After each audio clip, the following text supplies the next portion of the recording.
नमस्कार विद्यार्थियों। हम अध्ययन कर रहे थे पत्रकारिता के विविध रूपों के बारे में। तो कल हमने ग्रामीण पत्रकारिता के बारे में अध्ययन किया था।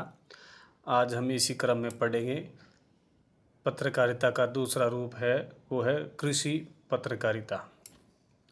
कृषि पत्रकारिता सामान्य पत्रकारिता का अंग होते हुए भी उससे भिन्न है। ग्रामीण किसानों की विविध समस्याओं का उल्लेख करें पर कृषकों द्वारा कृषि के लिए किए जा रहे कार्यों का उल्लेख न करे तो वह कृषि पत्र नहीं कहलाएगा। यानी हम पढ़ते हैं समाचार पत्रों में, कई कई समाचार पत्र तो पूरा का पूरा एक पृष्ठ है वो कृषि पर देते हैं।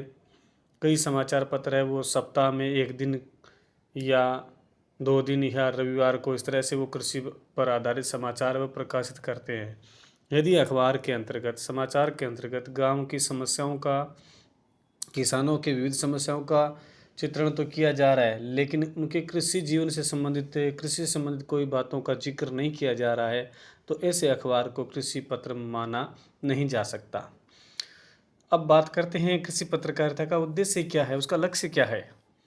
कृषि पत्रकारिता का लक्ष्य है किसान पाठकों को कृषि के विभिन्न पहलुओं की जानकारी देना है, ताकि वे इस समय जिस खेत में 1 क्विंटल अनाज पैदा कर रहे हैं उसी में कृषि पत्र के माध्यम से नई कृषि जानकारी पाकर 2-3 क्विंटल पैदा करने लगें।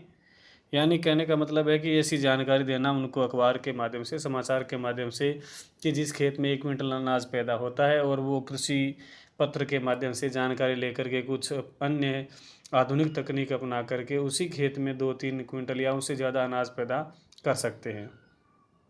कृषि पत्रकारिता का मुख्य उद्देश्य कृषि का पोषण और उसकी उन्नति है, जिसका राष्ट्रीय विकास में महत्वपूर्ण योगदान है। क्योंकि अपने भारत का जो आर्थिक विकास है उसमें कृषि का बहुत बड़ा योगदान है। तो इसलिए कृषि पत्रकारिता का मूल उद्देश्य यही है कि कृषि को बढ़ावा देना, उसको और उन्नत बनाना। अब आगे बात करते हैं कृषि पत्रकार के गुण, कि भाई कृषि पत्रकारिता के लिए जो एक पत्रकार होता है उसमें क्या क्या गुण होने चाहिए। तो सबसे पहले बड़ी बात है, गांवों के प्रति लगाव होना ज़रूरी है। क्योंकि खेती है, कृषि है, वो गाँव में ही होती है, शहरों में नहीं होती है।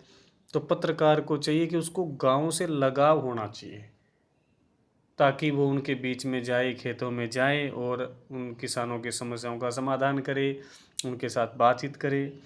तभी वह उनके खेतों पर, चौपालों में, घरों में उठ बैठ कर उन्हें अपनी बात समझा सकता है और उनको समझा सकता है और उनकी बात है वो खुद समझ सकता है। यानी किसान के घरों में, चौपाल पर, खेतों में जाकर के उनसे मिले। दूसरा उसमें गुण होना चाहिए अपने व्यवहार, वेशभूषा और भाषा से किसानों को जताना होगा कि वह उन्हीं में से एक है, बाहरी व्यक्ति नहीं है। यानी वेशभूषा, अपना व्यवहार, अपनी भाषा किसानों को बतानी होगी कि वह उनके बीच में रहने वाला ये एक साधारण व्यक्ति है। उनके साथ घुल मिल कर बातचीत करना, तभी तो लोग उसके समाचार पत्र की बातों पर विश्वास करेंगे। यदि वो अपनी विद्वता दिखाएगा या टाइप सूट बूट में जाएगा तो किसान उसकी बात पर विश्वास नहीं करेंगे, क्योंकि ऐसे तो लोग बहुत मिलते रहते हैं। तो ज़रूरी है कि उसका सादा जीवन होना चाहिए, उसका व्यवहार है वो सरल होना चाहिए। तीसरी बात है, कृषि का जानकार होने के अलावा कृषि पत्रकार को गांव में फैले सरकारी तंत्र की जानकारी होनी चाहिए। ये बहुत बड़ी चीज़ है किसानों के लिए, सरकारी तंत्र। अब सरकारी तंत्र क्या क्या काम आता है, कृषि पत्रकार को ये बताना होगा कि किसानों को खाद बीज कौन सी सरकारी या सहकारी संस्थाएं देती हैं, कृषि का ऋण कहाँ से मिलता है, कौन कौन सी सरकारी योजनाएं चलाई जा रही हैं जिससे किसानों को फ़ायदा हो, फसल बीमा योजना है आदि, इनके बारे में बताना। और सबसे महत्वपूर्ण बात है, सरकारी तंत्र का हिस्सा ग्राम विकास अधिकारी और उसके क्या क्या कर्तव्य, क्या क्या कार्य हैं, वो किसानों की कौन कौन सी समस्याओं का समाधान कर सकता है। इन बातों की जानकारी कृषि पत्रकार को होनी चाहिए। फिर चौथा गुण उसमें होना चाहिए लेखन कौशल का, जिससे वह थोड़े शब्दों में और आसान भाषा में अपने पाठकों को पूरी जानकारी दे सके। मतलब भाषा ऐसी होनी चाहिए जैसे वो किसी खेत में जाता है, वहाँ से सूचना इकट्ठी करता है, तो एक खेत में जो सूचना इकट्ठी की है वो सारे किसानों तक अपनी ऐसी भाषा में पहुँचाए ताकि उसका लाभ सबको मिल सके और सब उसको समझ सके। उसके बाद में कृषि पत्रकार के लिए सबसे महत्वपूर्ण ज़रूरी बात है वो है कृषि ज्ञान की अपेक्षा। यानी कृषि पत्रकारिता में है वो, तो उसे कृषि का, खेती का ज्ञान होना बहुत ज़रूरी है। कृषि पत्रकारिता अपनाने के लिए कृषि ज्ञान की प्राप्त जानकारी पत्रकार के लिए अनिवार्य है। और इस कृषि पर जानकारी के 6 अंग होते हैं। यानी हमारे किसान की खेती की 6 मूलभूत बातें, 6 अंग ऐसे होते हैं जिनकी जानकारी पत्रकार को होनी चाहिए, तभी वो एक कुशल पत्रकार हो सकता है और किसानों की समस्याओं का समाधान कर सकता है। सबसे पहला बिंदु आता है खेत की तैयारी। और सबसे ज़रूरी बात है कि खेत को तैयार कैसे करना है, क्योंकि फसल बोने से पहले खेत को कैसे जोतना है, कब जोतना है, खाद उर्वरक कितना उसमें देना है और कौन सा देना है, जुताई कब करनी है, आदि की बातों के बारे में बताना। जैसे गर्मी में खेत जोते हैं तो कीड़े मकोड़े वगैरह मर जाते हैं और फिर बारिश में जल धारण की क्षमता बढ़ जाती है ज़मीन की, तो खेत को कैसे फसल के लिए तैयार करना है इस बारे में जानकारी है वो कृषि पत्रकार को होनी चाहिए। दूसरा बिंदु है खाद एवं बीज। ये भी बहुत महत्वपूर्ण अंग है। खेतों को मुख्यतः 3 उर्वरक तत्वों की ज़रूरत पड़ती है: नत्रजन, फास्फोरस और पोटास।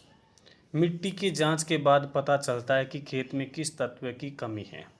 अब पत्रकार ही बताएगा कि मिट्टी की जांच कहाँ करवानी है और कैसे होती है, और वो किस तत्व की कमी है तो वो तत्व है उनको कहाँ से मिलेगा और कैसे मिलेगा, कितना मात्रा में देना है। जैविक खाद और गोबर की खाद के बारे में भी बताना उनको। कुछ उर्वरक पानी के साथ छिड़काव किए जाते हैं तो उनके बारे में भी जानकारी होनी चाहिए। फिर बात करते हैं बीजों की। तो बीजों की कौन कौन सी किस्में हैं, खेती में और मौसम के अनुसार कौन सा बीज डालना है और कितनी मात्रा में डालना है, ये सारी बातें एक पत्रकार को पता होनी चाहिए ताकि वो किसान जब पूछे तो उसको बता सके कि कौन से खाद बीज और कितनी मात्रा में डालने हैं। फिर तीसरी बात है सिंचाई। पानी की कमी है तो कम पानी में सिंचाई हो सके, ऐसे साधनों के बारे में, ऐसी विधियों और पद्धतियों के बारे में उनको बताना, प्रेरित करना। फुहारा सिंचाई पद्धति, बूंद बूंद सिंचाई पद्धति है, उनके बारे में बताना। वाटर हार्वेस्टिंग सिस्टम के बारे में बताना कि कैसे भूमि का जल स्तर है हम ऊपर उठा सकते हैं। फसल में सिंचाई कब करनी है ये भी उनको बताना है। कितने दिनों का अंतर होना चाहिए सिंचाई के मध्य में, क्योंकि ज़्यादा पानी से फसलें खराब हो सकती है, कम पानी से भी खराब हो सकती है। तो ऐसी उन्नत तकनीकों के बारे में अपने समाचार पत्र के माध्यम से उनको बताना, जागरूक करना। फिर है चौथा अंग है वो है पौध संरक्षण। बहुत ज़रूरी है खाद बीज की सिंचाई के बाद में कि पौधों में, फसल में कोई भी रोग और कीड़ा लग जाता है तो उसके बचाने के क्या क्या उपाय हो सकते हैं, कौन कौन सी दवाई उसमें कामयाब है, कौन सी दवाई कितनी मात्रा में छिड़कनी है, ये सारी बातें वो एक समाचार पत्र के माध्यम से या किसानों से मिल कर के उनको बता सकता है। फिर है अगला अन्न भंडारण।